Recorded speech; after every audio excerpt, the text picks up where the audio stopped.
Hello, and welcome back to Coffee with Convery. Most people are not stuck because they lack talent. They're stuck because they are hiding their voice, hiding their truth, hiding who they really are.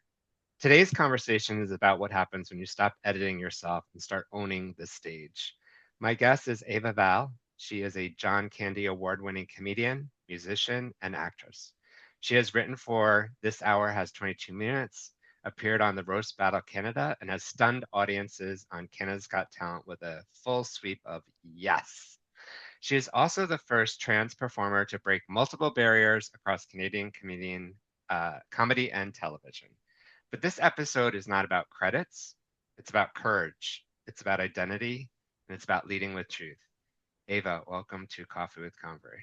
Oh my goodness, what an introduction, Brian. The coffee is piping hot, and so is that intro. Let me tell you, Awesome. scorched my tongue on that intro.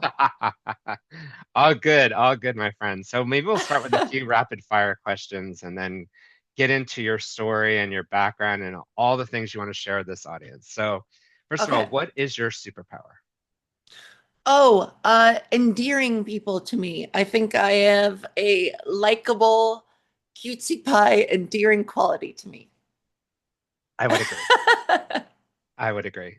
Thinking back to school, and I'm really curious about this too. What was your favorite subject?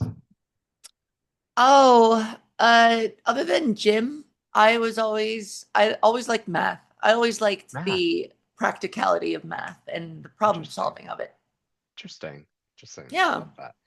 And we all start somewhere. What was your very first job that you remember having? Oh, I got hired. My dad is a surgeon and he hooked me up with it was such a farce of a job. Just basically working, helping out with the maintenance of the hospital that he worked at. So it was a summer Ah, job. I would mow lawns, I would paint rooms if they needed painting, assemble and disassemble shelves. It was like basic grunt student work. there you go. Hey, we Yeah. all start somewhere. I started scrubbing pots, so hey, it's not much Yeah, different. right? If you had to describe yourself in one word, what would it be?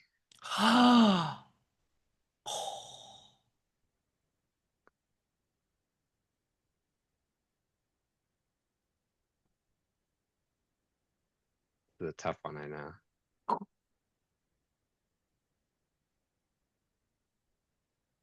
Effervescent. Effervescent. I like it. I like it. Thank you. Okay, so let's jump in. I had the pleasure of getting to know you and meet you and sit next to you at the Get Real Movement's Steps Get of real. Hope. Get Real. And we had a lot of fun getting to know each other there. And I thank you so much for joining me today to talk to the audience a little bit more about you and the wonderful person you are. So take us back. It's like where it all started before the festivals, the TV sets, the applause. Take us back to young Ava. When did humor show up in your life? And when did you realize comedy wasn't just something you love, but something that you could carry you? Oh, my family, I grew up with four siblings, Okay. second youngest of five, and nothing brought our family together like joking about, laughing, watching Mr. Bean and Whose Okay. Line Is It Anyway? Those two shows really brought my family together. And like, I didn't have a dysfunctional upbringing, but you know, a family that big, we fight. We're Yeah. It's hard to get seven people on the same page. And so I think from an early age, I just it really resonated the connective power of comedy and just the way it brought love into the room and connection. Yeah. That's amazing. Yeah. A good Yeah. laugh can bring people together. You're right. Yeah. Um, And then fast forward, I would say in high school, I would load up my MP3 with this is gonna age me. I would load up my MP3 with all kinds of like ripped Kazaa, all the comedy MP3 I could get my hands on, and I would mow my dad's lawn, I would mow my parents' lawn really slowly so I could just like consume as much stand up as possible. That was my like stand up obsessed phase. And even before that, in like grade 8, I used to listen to the Chum FM Sunday Funnies every Sunday at 11. and it was an hour of stand-up comedy. So I was a scholar from a really young age. Yeah, wow. So like this was a an obvious path for you from the very beginning. Oh yeah. Yeah, That's big time. so interesting. So interesting and wow, yeah, really cool. Interesting. So let's talk about finding your voice in yourself. I know your work is deeply funny, but it's also deeply honest. How did your journey start as a trans woman shape your voice on stage, and how long did it take you to feel safe enough to fully be yourself or be yourself in your art? Mm, good question. I came out like for 12 years of my comedy career, I was a broy dude. I was projecting outside of myself. I was, excuse me, overcompensating, Hmm. but my material reflected this lack of intimacy. My material was very much like character based and kind of sketch in stand up form. A lot of Okay, characters, a lot of crowd work, just anything to sort of avoid talking about me and what I thought and how I felt and who I was. You kind of got this caricature of a person, this party boy. interesting. And after 12 years of struggling internally with my queerness and not having any answers, I finally came out, and that just opened the floodgates to, like, when you spend your entire life not telling people who you are because you're afraid of Hmm. who that might be, then all bets are off, and you've had all this repressed exploration that, comedy was my outlet for that. So my material quickly flipped into like very introspective, self-aware, uh, deep digging, very vulnerable, very much based on like how do I feel in this Hmm. current era, this current episode of my life. And that must have helped like unpack you in a way to like have that stage, have that venue, but maybe at the same time it was, I don't know if I had the word scary or just like how would they take you, I guess? Yeah, it was terrifying because I was I was by all appearances like a straight cishet white guy. Yeah. And so those were the demographics that I performed for, and that was the community that I more or less belonged to. And so as I was being welcomed into these queer rooms in front of these queer audiences, I, especially in the early stages, I was still unpacking so much shame and Mm, self-loathing that I would bomb in front of these audiences because I brought that with me on stage. And it's one thing to be self-deprecating as a comedian. It really grounds you and makes you more personal to people. It makes you more friendly. It levels the power dynamic between you and the audience. mm, But there is a tipping point where if you are too cruel to yourself, especially in front of a queer audience, then by extension, if you're shaming yourself for your queerness, you're shaming them too hmm. for sharing similar qualities. So Interesting. in that early stage of when I came out, I was very harsh, and it felt like I didn't really belong anywhere. It felt like I Huh. belonged less in queer spaces than I did in straight ones because at least some of that self-cruelty uh performed better in front of straight audiences because I was an anomaly. I was this jacked, broy dude with a wig and a dress barking on stage and kind of hating myself and pointing out things that,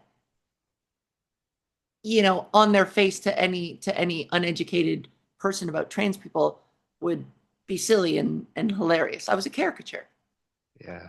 How, for some of our, I'm gonna go a little deeper on this if that's okay. Like thinking about some of our listeners who may not be on stage, but are going through something that you went through. Any perspectives or thoughts to share with someone who may be feeling like I don't belong over here, I don't belong here, and how to maybe navigate their own sort of journey to be themselves, I guess. Mm, That's kind of I deep, but Yeah, but the one most powerful message that that grounds me is you got to keep reminding yourself, as difficult as it is, that there is nothing wrong with you. There is Right. absolutely nothing wrong with you. And maybe if you haven't found where you fit in, that is not a reflection on your worthiness of love, especially from yourself, and forgiveness. Like there is nothing wrong with you, and not feeling like you don't belong is more universal than it might feel like, for what it's worth. But also, you can't go your whole life spiting yourself for the qualities that make you unique. And someday I hope, for everybody's sake listening out there who's struggling, I hope that you will find that confidence and that self value to remember that there is nothing wrong with you, and you will get there. You got to be patient and you got to forgive yourself. It's very difficult, but you need to keep forgiving yourself. Awesome. Awesome perspective. Thank you. So let's talk a little bit about open mics to big stages because you've been doing that and everything in between. Comedy looks very, I'll use the word glamorous from the outside, festivals, TV applause, but the grind is real, right? It's real. Yeah. Oh Uh, yeah. It's super real. Get real. it's get real. What Get real is gonna love this podcast, I'll tell you that much. Yeah. Yeah. They're getting a What lot of shout what outs. don't people see about building a career in comedy, and what kept you going during this maybe unglamorous middle of things? And Mm, yeah, good question. Uh well, there is a tenacity. There is a requirement as a professional comedian to be tenacious, because this industry and this art form will dare you to quit every chance you get. Even when things start clicking for you, you will inevitably get hit with some harsh setbacks and some terrible ego checks. And the things that you feel entitled to, when you finally find some breakthroughs, fate has a cruel way of checking your ego again. And so comedy, if you want to be a comedian specifically, yeah, you really need to be tenacious about, at the very core, your love and your passion for the craft. And that's what I think I've always been privileged to have. Is, like I said, growing up, I was just so in love with comedy as an art form, but more specifically stand up, that that's really been the engine in keeping me going forward, because I love I love the feeling of like solving a joke that hasn't quite been clicking, and then trying it a different way and then seeing that work in front of an audience. And I love that feeling when something clicks. And then I love the feeling of course, the rush of a big laugh in the room while I'm improvising and while I'm just inspired and in the moment. And all the things outside of the stage, all the things off stage, all the things that really usurp me and ultimately defeat me in a lot of ways, like follower numbers and social media and properly gaming the algorithm, and of course booking tours and just being everything for yourself as a comedian, wearing a million different hats. That all melts away when I'm on stage and when I'm experiencing the growth and the joy in that room. amazing, amazing. And you need to hold on to that feeling. Oh, hold on to that feeling, yeah. Yeah, absolutely, absolutely. And speaking from a comedian's perspective, there's so much insights in what you just said to either even people pursuing their passions in anything, right? Like you gotta love it, right? You gotta want it, Yeah, right? yeah.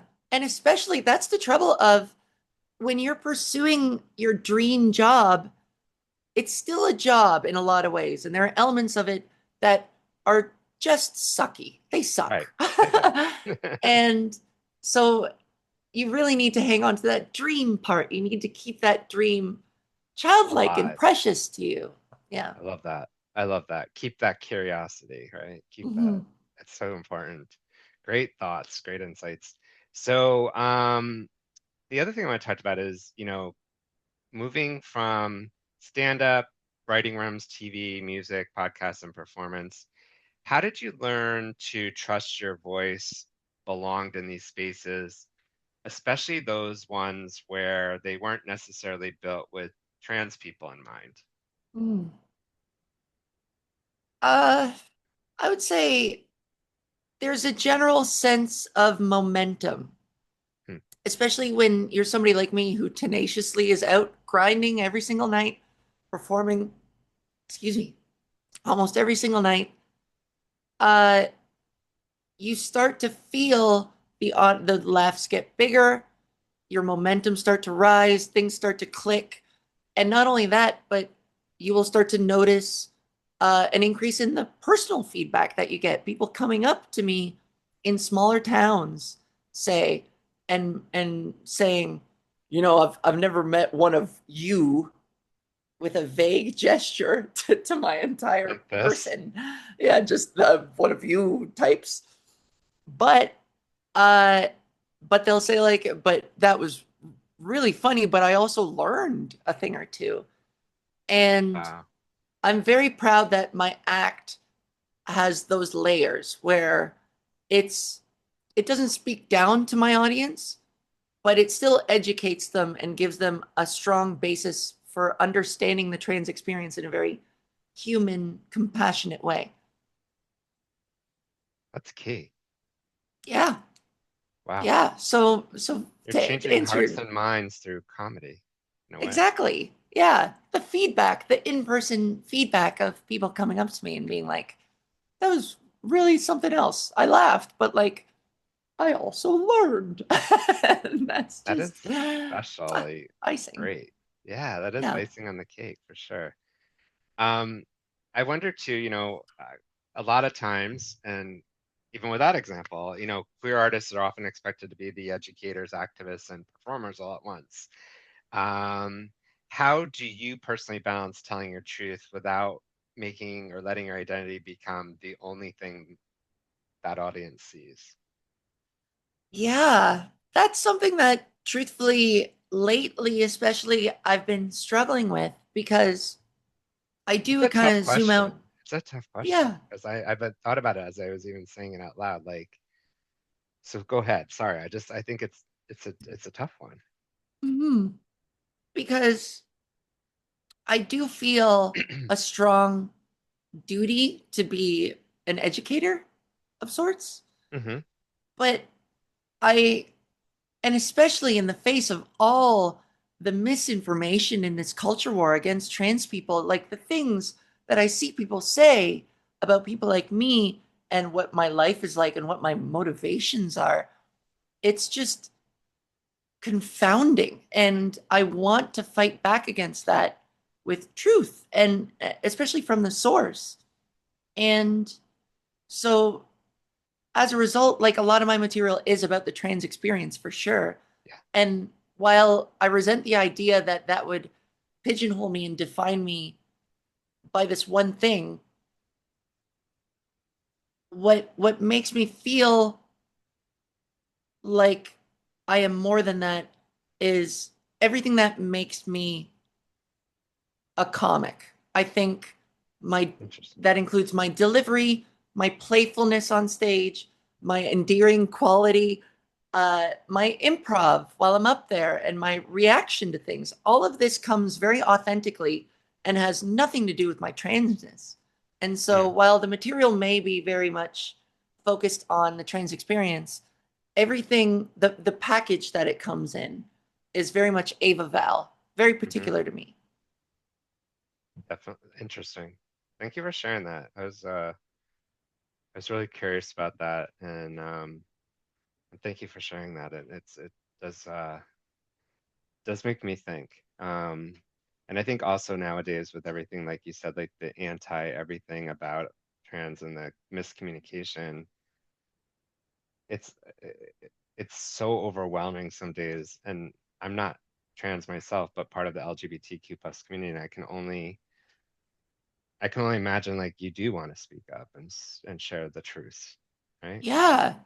And Yeah. and I think like there is definitely a huge role for people like you and other members of the LGBT broader community Yeah, to speak up in support of trans people because I don't know if you can speak to this, but it there is an almost carbon copy, a duplicate in what they what they say about trans people versus what they said about gay men in the 70s and 80s. Like that they are after your kids and there's an agenda that they're pushing and they're trying to convert people and they're a danger in the bathrooms. Watch out, they're coming for you in the bathrooms. And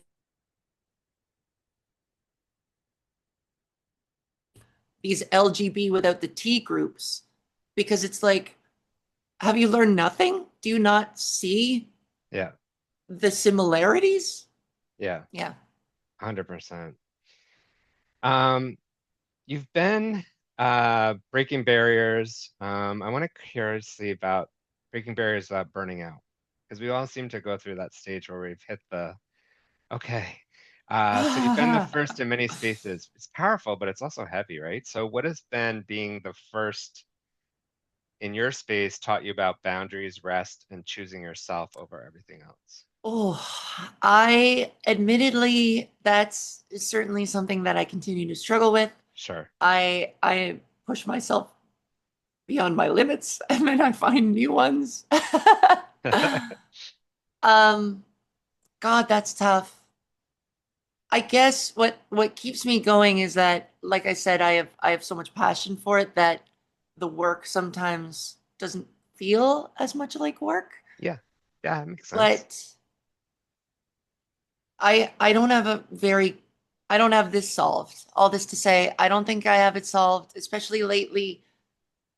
I'm noticing, in the morning, first thing I do is check my phone. And then, of course, the way everything is built, it just pulls you into the feed. And then before you know it, you've spent 15 plus minutes just consuming the feed and whatever that happens to be for you. In my case, a lot of politics, a lot of trans news. Yeah. And especially lately, there is no good trans news. So the first thing I wake up to is dread. And at least, at least I'm aware the first step in changing these things is noticing them. And so now that I've noticed the way that makes me feel and that lingering feeling that follows me for much of the rest of the day, I've identified the problem and I can work on it. So I don't know what the answer is No, yet, no, it's a but journey, I think, and you're on it, right? And you're looking at it every day. I think yeah. that's true for everybody. How do Mhm. you put yourself first in a lot of the places where it's challenging to do it, Yeah, right? really.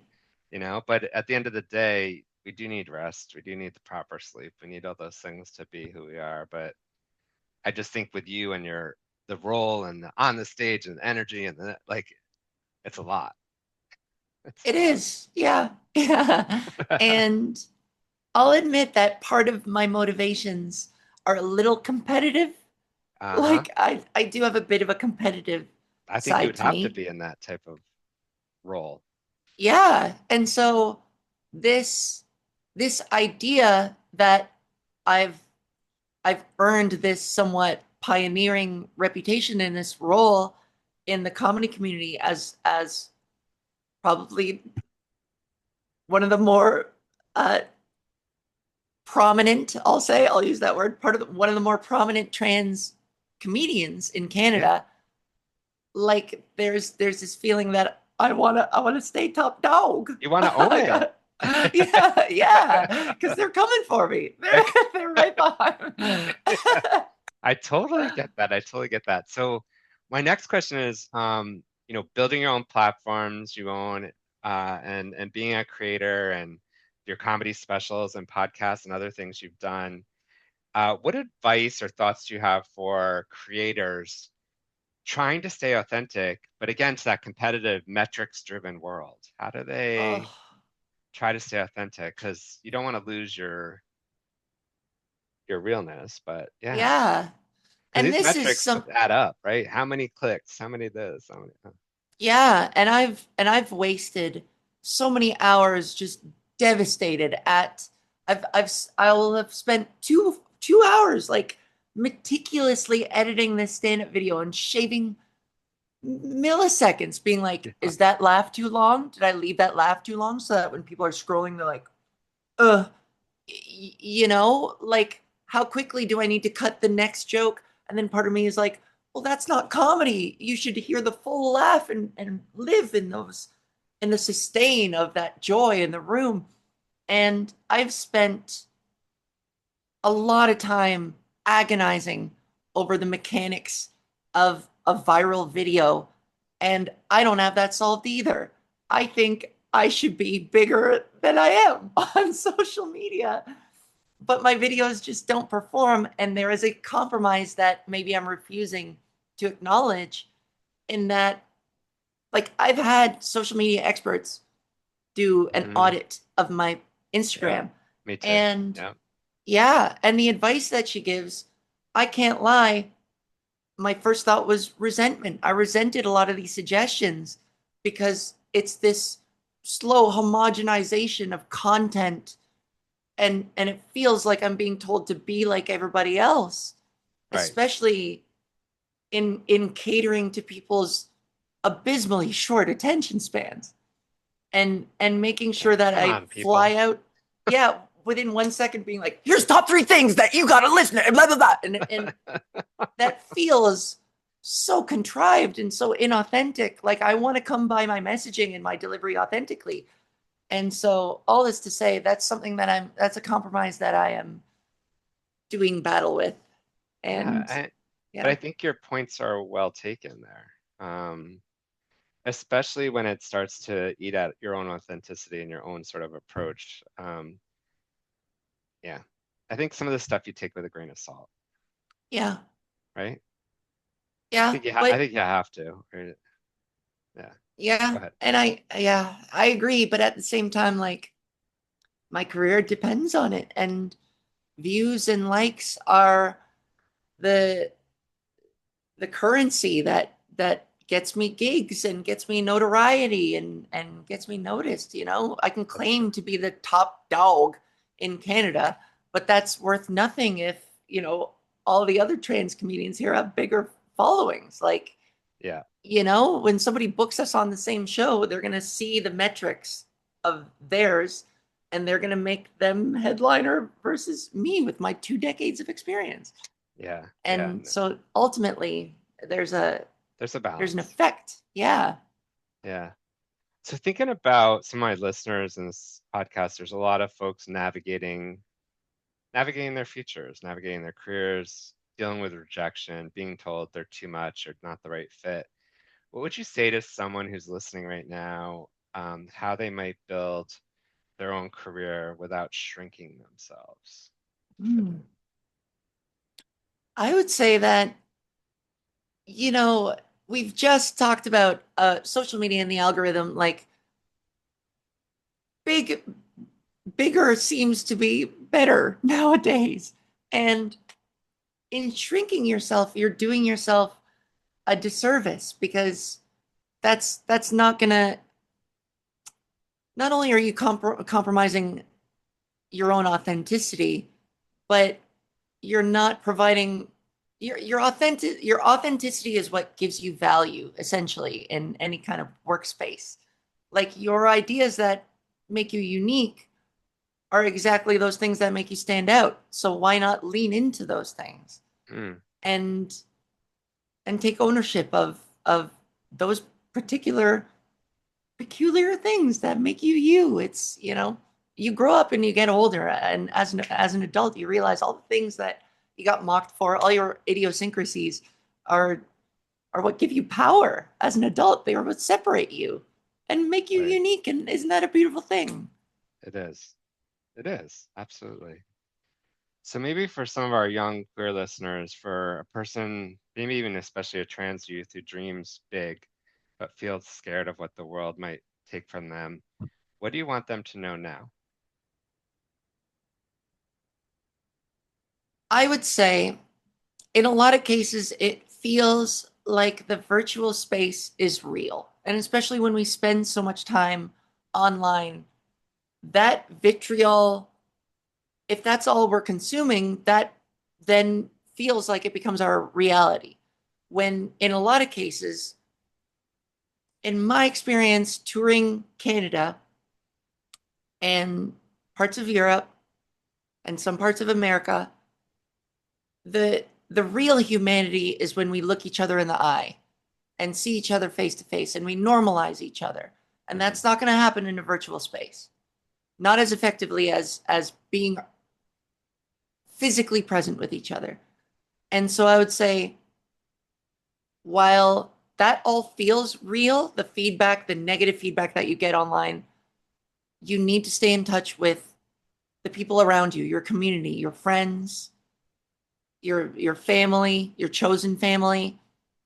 These are the people that will ground you and remind you that love exists, you deserve it, and there's an abundance of it out there. And I would also remind you that a lot of these people online aren't people, they are bots. There is, not to be a conspiracy theorist, but a lot of these people are not real people, and they're part of a broader mechanism that aims to systemically keep you oppressed and to push a culture war that you are a victim of. And you can't take that personally when there's an abundance of love and humanity around you physically. Just go looking for I love that. it. If I was with you, I'd give you a big hug. Yes, I'm hugging you back. There you go. No, thank you. That was very meaningful, very, very poignant, and also so important to think about. So important. Um, so as we get close to the end, which I'm hard to believe we're getting there, but if you Ah, had one thing, a big takeaway about your own success, creativity, and the path you've been on, what would you, what would be one truth about that that you would want to leave with the audience to think about? hmm. Can you ask me one more time, just so I Sure. can? If you could leave our listeners with one truth about success, creativity, survival, what would it be?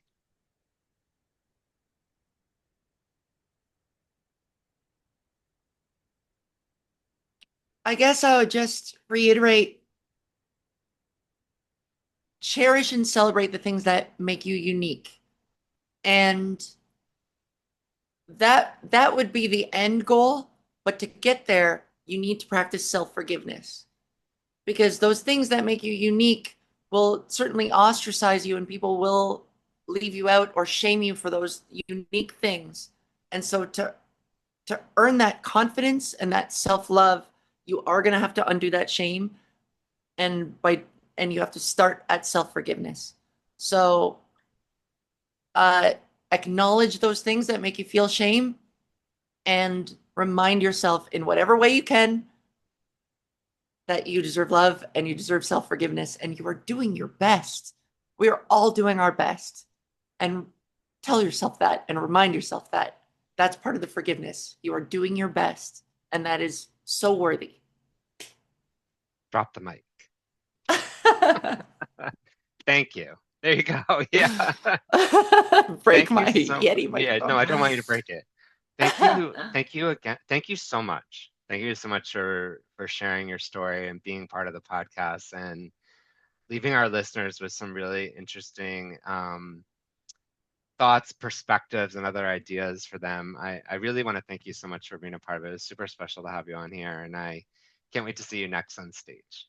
Oh, Brian, thanks for having me. This was a real treat. Thank you for Sure. letting me bloviate. Oh, blah, blah, blah, blah, blah.